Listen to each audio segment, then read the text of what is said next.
Hello, and welcome to Module 3. In Module 3, we'll give a brief introduction to how our assessments are designed. We will also share where educators can find important information that will detail how our assessments align to the illustrative math curriculum, specific to your grade level content, and will measure student learning throughout the year. Let's start with assessment design. It's important to note that Centerpoint assessments have been built in coordination with illustrative math and with their explicit feedback on every assessment we've made in this program. In order to do this, our team, who are all trained on the curriculum, have done a deep study of each respective scope and sequence. We study the curriculum, the topics covered, and the methods for teaching the content.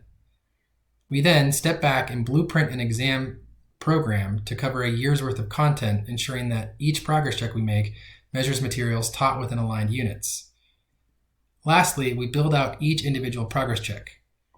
We do that by mapping them out using something we call a test map, where we balance the item types we use that are appropriate to the units, balance for rigor, and include modeling and reasoning items. You can see this process more deeply in the extension module, where we'll cover blueprints for every assessment series we've made in this illustrative math curriculum. In the end, what we have is a suite of progress checks that are tied to the curriculum using assessment forms and item types that are reflective of how students will be assessed on the MCAP. Let's dive deeper into an example of an assessment blueprint for the 6th grade.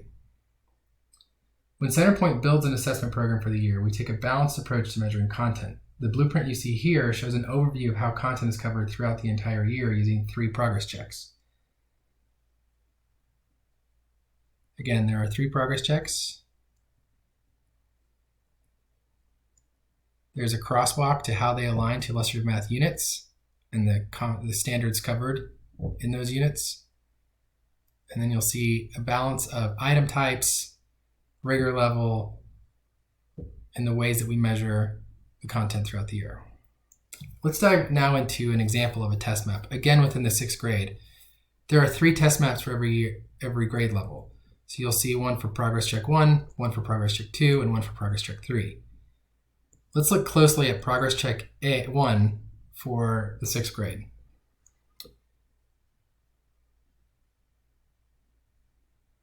What you can see within each test map is 1, the number of items that will be given to students. 2nd is the types of items, multiple selection, fill in the blank, drag and drop, graphing, ordering. There's a number of different types of items that we use that are associated with performance matters, including constructed responses. You'll then be able to see which standards they align to and which subclaims. And then lastly, you'll see the number of points possible for each item. It's important to know that some of our items are 2-part problems where you'll have a part A and a part B. The depth of knowledge required for each of those assessments, or each items. And then the 2 different sections. We have a calculator and non-calculator section for each progress check.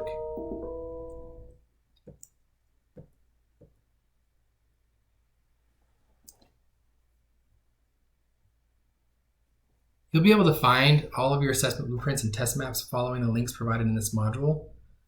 We encourage you to take a step back, look through this material, particularly start with the blueprints to see when your students will be assessed on certain content.